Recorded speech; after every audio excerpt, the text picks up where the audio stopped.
Assalamualaikum warahmatullahi wabarakatuh. Perkenalkan, kami dari kelompok 5 kelas 2B Manajemen. Di sini kami akan menjelaskan materi mengenai Managers and Communication. Sebelumnya, saya akan memperkenalkan anggota kelompok 5 terlebih dahulu. Yang pertama adalah Naila Alfiah Husna dengan NIM 2021-11028. Yang kedua ada Sabrina Aji Arumandani dengan NIM 2021-11058. Yang ketiga ada Putri Hanwaili Siva dengan NIM 2021-11063. Yang keempat ada Rika Amelia dengan NIM 2021-11071. Yang kelima ada Nola Ratnaning Tias dengan NIM 2021-11073. Yang keenam ada Salsa Belia dengan NIM 2021-11079. Yang ketujuh ada Sarah Madian Putri Trisdiha NIM 2021-11080. Dan yang terakhir ada Rival Seo Putra dengan NIM 2021-11094. Saya Naila Alfiah Husna, NIM 2021-11028. Manajer adalah seseorang yang diberi wewenang dan tanggung jawab untuk mencapai tujuan-tujuan yang telah ditetapkan oleh organisasi di mana ia merupakan bagian daripadanya, dan ia mencapai tujuan-tujuan tersebut melalui usaha-usaha yang dilakukan oleh orang lain. Saya Sabrina Aji Arumandani, NIM 2021-11058. Definisi komunikasi. Komunikasi adalah proses pemindahan pesan dari komunikator kepada penerima atau komunikan.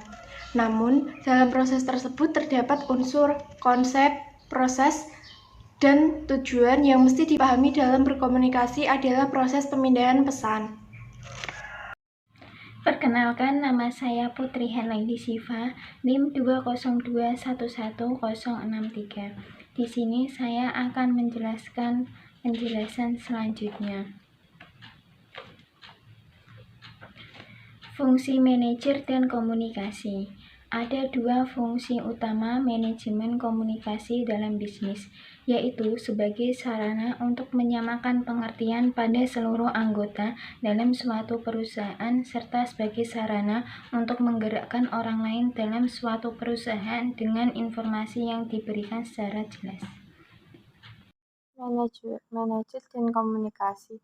Komunikasi formal biasanya terjadi dalam komunikasi memiliki wewenang dan tanggung jawab, yaitu melalui instruksi bertulisan dan tulisan sesuai dengan prosedur secara fungsional. Komunikasi non-formal di luar komunikasi formal terjadi secara spontan. Komunikasi informal seperti halnya komunikasi non-formal, namun lebih menekankan pada aspek human relation-nya. Komunikasi teknis biasanya hanya dilakukan dan dimengerti oleh orang-orang tertentu saja yang berkaitan dengan kegiatan tersebut. Komunikasi prosedural biasanya dekat dengan komunikasi formal, diwujudkan misalnya dalam bentuk pemberian laporan tahunan atau bulan, instruksi tertulis, memo, dan lain-lain. Kenalkan, nama saya Nola Ratnaning Tias, NIM 2021-11073. Di sini saya akan menjelaskan tentang dimensi komunikasi manajemen. Komunikasi vertikal yaitu arus komunikasi dua arah timbal balik dalam melaksanakan fungsi-fungsi manajemen. Bisa dari atas ke bawah atau downward communication, dan bisa dari bawah ke atas atau upward communication. Komunikasi horizontal merupakan komunikasi satu level yang terjadi antara satu karyawan dengan karyawan lainnya atau pimpinan satu departemen dengan